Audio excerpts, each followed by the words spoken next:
우리는 지금 형통의 목적에 대해서 살펴보고 있습니다.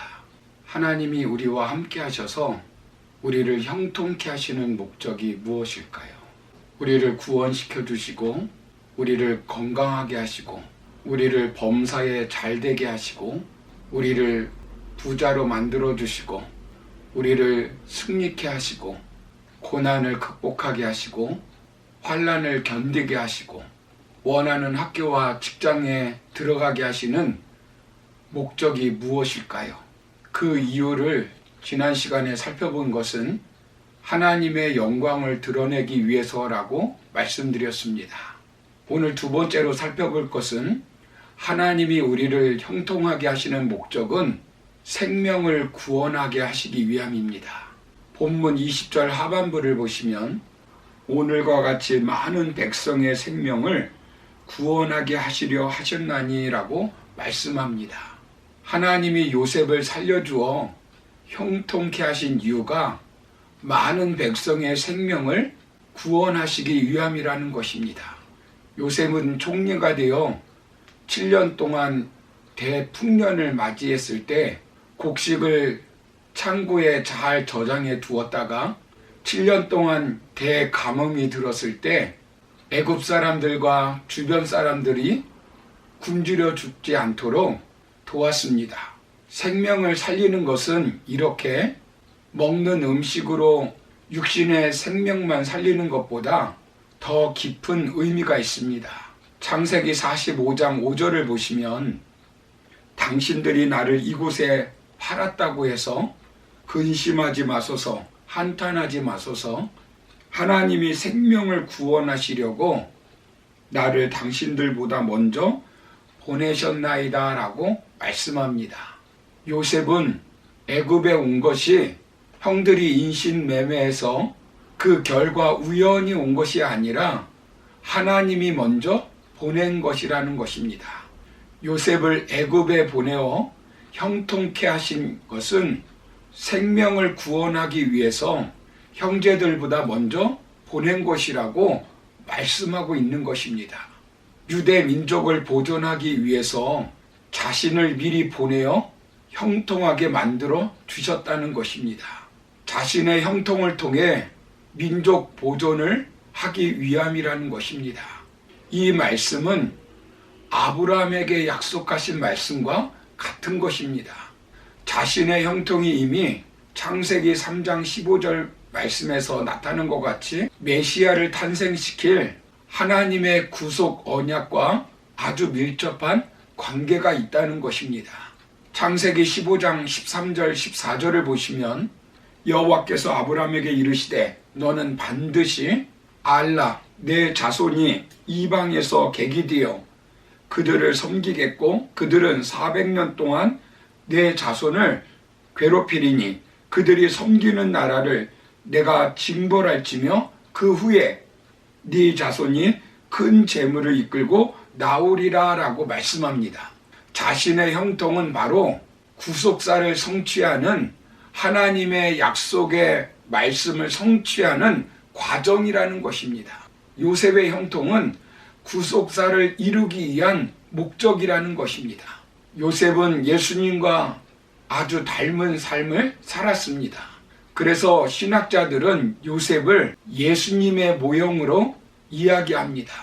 예수님은 누가복음 24장 27절에서 이에 모세와 모든 선지자의 글로 시작하여 모든 성경에 쓴 바 자기에 관한 것을 자세히 설명하시니라 라고 말씀합니다.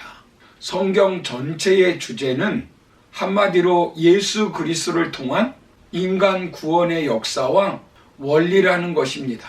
구약은 구속주로 오실 예수 그리스도를 예표하는 말씀이고 신약은 인류를 구원하시기 위해서 이 땅에 오신 예수님에 대해서 말씀하고 있다는 것입니다.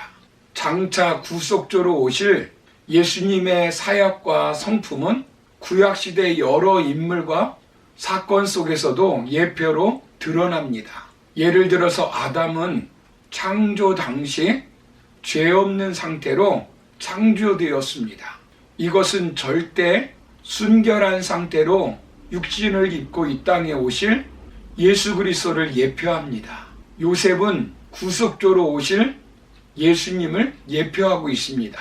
요셉은 예수님처럼 아버지로부터 깊은 사랑을 받았으나 형제들의 미움을 받았습니다. 예수님처럼 30세에 공적 사역을 시작하였습니다. 예수님처럼 죽이려는 모의가 있었습니다. 예수님처럼 의복을 빼앗겼습니다. 예수님처럼 노예로 팔리던 가격으로 팔렸습니다. 예수님처럼 죄의 유혹을 받았고 그 유혹을 뿌리쳤습니다. 예수님처럼 거짓으로 고발을 당했습니다.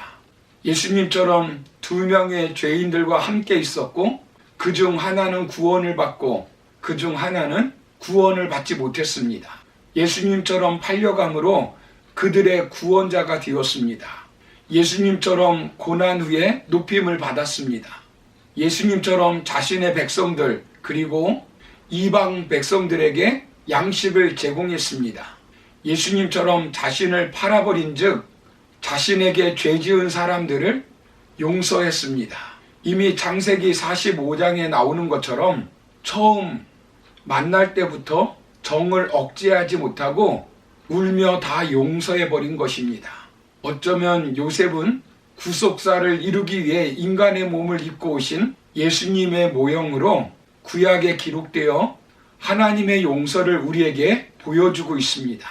십자가에서 자신을 저주하고 침을 뱉고 조롱하는 사람들을 다 용서해 주셨습니다. 예수님께서 우리를 용서해 주시고 형제라고 부르게 하시고 친구라고도 불러주시며 용서의 능력과 은택을 주셨습니다. 요셉도 자신과는 신분이 전혀 다르지만 형제들을 용서해 주시고 그렇게 대해 주었습니다. 그는 자신이 심판자가 되지 않는 것입니다. 그리고 모든 사람들의 생명을 살리기 위해 자신을 형통케 해주셨다고 분명하게 형통의 목적을 말하고 있습니다. 요셉은 대가 없이 이스라엘 백성들에게 식량을 나누어 주고 그들을 사망에서 구원하였습니다. 이처럼 생명의 떡인 예수님은 온 인류를 위해 영적인 생명의 떡을 은혜로 주셨습니다. 사랑하는 성도 여러분, 요셉을 통해 많은 사람을 구원한 것처럼 하나님은 우리의 형통을 통해 많은 사람들을 살리기를 원하십니다. 무엇보다 영혼을 살리기를 원하십니다. 예수님이 제자들을 부르신 목적이 많은 영혼을 구원하는 것이고 마지막 유언의 말씀이 그것입니다. 이 땅에서 우리의 형통을 통해 할 수 있는 가장 위대한 것은 생명을 살리는 것입니다. 지옥 가는 인생을 천국 가게 만들어 주는 것입니다. 아무리 형통해도 이 땅에 있는 것은 다 끝날 때가 있습니다. 영원한 천국에 가는 것이 가장 최종적인 형통입니다. 그러므로 하나님께서 주신 형통의 축복을 받아 많은 사람들을 구원하고 살리는 데 쓰임받는 저와 여러분 다 되기를 주님의 이름으로 축원합니다. 감사합니다.